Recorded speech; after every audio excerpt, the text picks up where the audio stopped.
Hey there, friends. Nibs again. Out here in the garage tonight. Perfectly rainy night out, so keep it inside and do a little bit of planking maybe. And I've got a really cool mail call for you guys. This has actually come over the last couple of days. I actually was working out of town for a couple of days, so the, the mail was piling up here. But I've opened most of these. Actually, I opened all of them so that we wouldn't take all day to get this done. But most of this stuff is stuff that I found on eBay. I do have one package that is coming in from our good buddy Bill Dye, and he sent me this as a congratulations for going over 20,000 subscribers.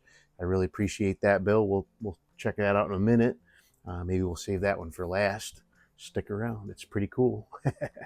But I have a group of knives here that I actually bought as part of a lot. We'll look at those first. So this one doesn't have a tang stamp on it, so I'm not even going to bother showing you, but it doesn't even say made in China. It doesn't say made in anywhere, but it's kind of a replica of one of the camp knives. I'm sure it's not a true GI. I'm pretty certain anyway that it's not a true GI. Maybe, I don't know. It might be one of those ones that they made after the war using up parts and stuff. But it has, it's weird, it has brass liners. Most of these utility knives had all steel construction. Missing the bail if it was original. But this was, I didn't buy this lot for this knife. There was actually two knives that were in there that I ended up getting this really cheap, and the two knives that were in there that I wanted were worth more than what I paid. And then there's one knife that I didn't know what it was, but it turns out it's a pretty cool knife too. So this one I'm not too worried about. That one has no name on it. This one, just kind of a thrown in one, but it's a little tiny keychain knife that says Lawrence Welk on it. But it does say made in USA, so, or just USA on it. Probably Novelty Knife Company, I'm guessing, but really kind of a cool little keychain knife. And that one was part of that same lot. So now this next one actually turned out to be a pretty cool knife. So it's actually all brass on the sides. Side plates are brass. And it says safety first pays. And then it says safety award, and it's got a guy's name, A.S. Otterton. But I couldn't see it on the pictures online, but here's a tang stamp from this. And this actually turns out to be a Robeson, Sure Edge? I think that's what they call it, the Sure Edge Robeson, which this tang stamp dates it to between 1922 in 1939. The main blade has a half stop and is really snappy. The secondary blade has nothing, and it doesn't even look like it may have ever had anything, but it's still a really pretty cool knife, a nice old Robeson, all brass. So that's pretty cool. I didn't know that one was coming. Now these next two are actually the ones that I actually wanted this lot for. The first one is a nice little old timer, just a little penknife, and this one is a Schrade USA. This is a 104 OT, and it's in very nice shape. I don't think this thing was ever carried or used or anything. It's just very, very clean. I didn't have to do anything to it, clean down inside it or anything. I put a little oil on the blades just to oil the pivot pins, but I don't think this thing has ever been used. So really cool little, so that's like pre-1980 anyway. And then the last one from the lot is a little hobo knife. And this one is actually a Colonial. I really was not able to put a date on it. I did a little research on it, and I've seen a few people speculate that this was probably from the 50s or 60s. I do have a second one, which I've had for a while now. Exact same knife. This one's in much better condition. The blades on this one have a lot of tarnish on them. This one's in very clean condition. And but yeah, a little Colonial hobo knife, really pretty cool. So that was 5 knives in that lot. Really pretty inexpensive. Actually, I think probably the old timer's probably worth what I paid for the whole lot of them. And then the next one I got in the mail, just got it the other day, is this another peanut. There you go, Zach. I got another peanut. This one is a really cool. It's the 6.5 220 peanut. So the 6.5 would mean it is a what they call bone stag. So it's actually bone handles that were shaped to look like stag. So the 6 would normally mean bone, and the 5 would normally mean stag. So they did 6.5 for bone stag. But this one is a, let's see here. This is the 2000 to 2009 tang stamp with 7 dots. This is a 2003. That's right. So it's a 2003 bone stag peanut. I didn't have a bone stag. I actually have a stag peanut, but I don't have a bone stag peanut. So that's pretty cool. Add that to the collection. Very, very clean. I did wipe it down a little bit with just wiped it down. I haven't done any like restoration on it yet, but I wiped it down with some Never Dull. All right, so what was next? So the next one was this one, which I don't know what the blue box denotes, but I don't have one with a blue box yet. But this is a pretty cool case. I've already had it out. I actually carried it with me the other day, put it back in the box to show you guys. But I unwrapped it already. But this is a black burlap laminate Day Glow G10 Smooth XR Sodbuster Junior, and this has the S35 VN blade on it. And you can tell, so what Case is doing with all of their S35 VNs, at least in the Sodbusters that I know of, is the nail nick is actually a hollow divot in the blade, so you can actually see through there. But this is a pretty cool knife. Very light compared to the other Sodbusters I got. But very, very nice. It did have a pretty significant wire, we call it the wire edge, which I had to buff off. But after that, it was razor sharp. And I had it out at the steakhouse the other day, cutting my steak up with it.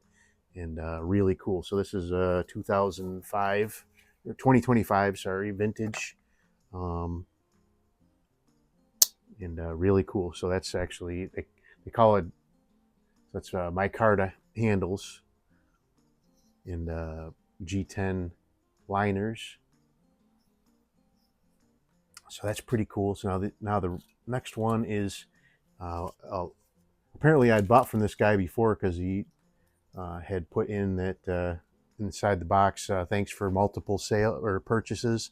But he sent me a couple of gifts. So this first one I already unpacked. It's what carabiner with a little recoil on there, and then a little keychain compass. But this is a really cool little Bear MGC lockback. Very, very clean. I don't think this one's ever been carried either. But Bear MGC, it's got 6 dots on it. And what I could find was, so this is a tang stamp they would have used from 1990 up to 1999. And so this 6 dots would make this, what, a 1993 or 1994. So that is really, really cool. So very clean little lockback. I actually have a nice little sheath that'll fit in, and I can carry that. All right, we got a couple more here. So this one is, I've got a couple of Rough Riders already, and this is a brand new, but it's a vintage. I think this is from a few years old, but it's a vintage Rough Rider Outdoorsman series. Been watching this old fella named Tony Thomas. Check out his channel. He likes his Rough Riders. But this is a nice little Rough Rider trapper with smooth, I think they call this chestnut bone. But very, very, yeah, it's actually got a chestnut right on the handle. So that's, but this is their, let's see if it's got a model number on here anywhere.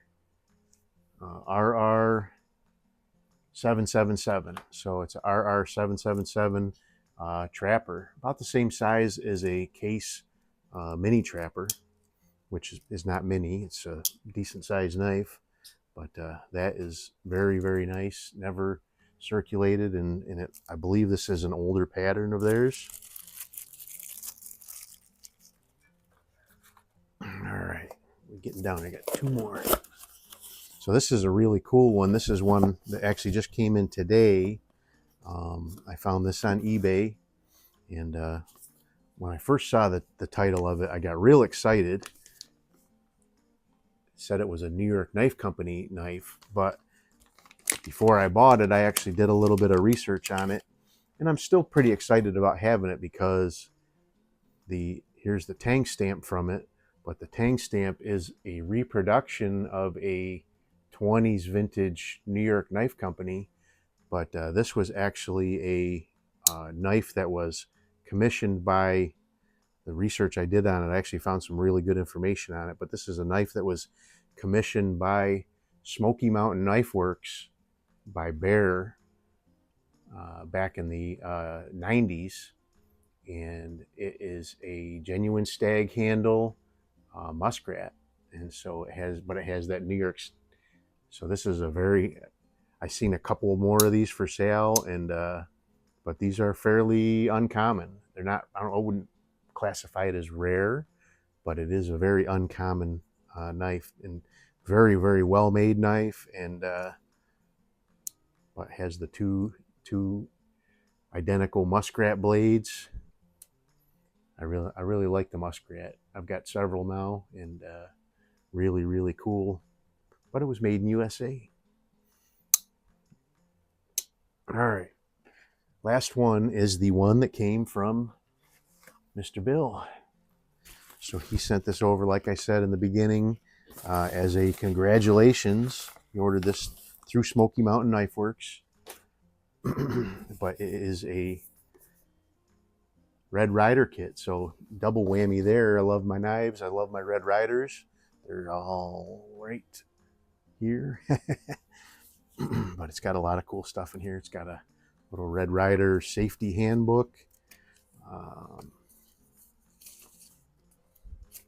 Let's see, I want to get that. I don't need to see the invoice. Got a little advertisement for Smoky Mountain Knife Works in there. Another Smoky Mountain Knife Works sticker. I think I got a couple of them up there already, but that's okay. I love stickers. Let's see here. $50 wine voucher. I won't be using that anytime soon. And then another advertisement for gold. I can't afford gold. I buy too many knives.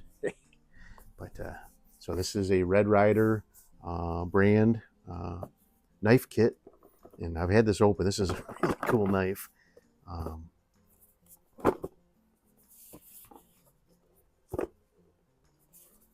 right, let's see.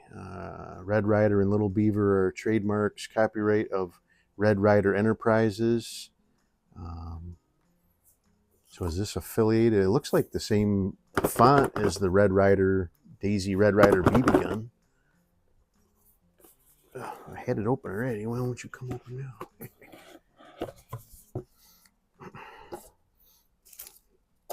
So it comes with a nice little sheath with a compass in it, and the compass does work. Verify that north is that way. But it comes in this nice box. This will be a nice little. I'll just stick the box up on the wall back here somewhere. But it is a kind of a Swiss Army knife looking type of ordeal. Looks like bone handles. I'll have to do a little bit of research on it, but it looks like bone handles. let's go through what it's got for blades. So it's got a little pen blade there.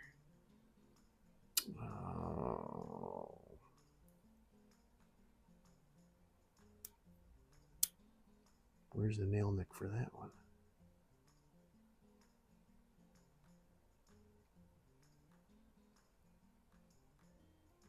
I guess you just catch it. Oh, it's a saw blade. All right, next one I think is the scissors. Scissors. Oop. Yeah. There you go, scissors. And then the next one is your main spear point blade. It says boy's knife, red Ryder on that blade. What else we got? We've got a cap lifter and screwdriver, and I guess that's probably your wire stripper right there. And then we have another screwdriver and a can opener. That's on the front side. Now on the back side, just one blade, which is a Phillips head bit. So really pretty cool. I actually have a couple of older Red Ryder knives, so this is really pretty cool to add to that collection. Yeah, I'm pretty sure that looks like real bone on the handles there. I'm not really sure, but I appreciate that, Bill. We will add this one to the collection for sure. And really cool stuff. So a lot of cool knives. Having a lot of fun with it. But we'll let's see, put the Red Ryder book. The rest of the stuff I can leave out. But I like the box. It's cool. Like I said, I'll put the knife in with my rest of my knives, and I'll put the box up on the wall here somewhere to display that. It's a really nice little background piece. Lots of fun. Hope you guys liked the video. Till next time, have a great day.